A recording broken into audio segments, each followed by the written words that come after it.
I'm sitting here with my oldest son, Emmett, and I wanted to show you one of his birthday presents and have him tell you a little bit about it. So, Emmett, what is this? Some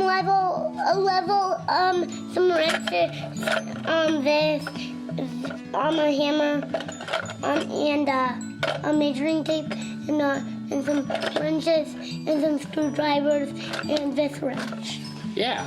So, Emmett, you got a toolbox and some awesome tools. Now, why is it that you like your toolbox? Well, Daddy has a toolbox too.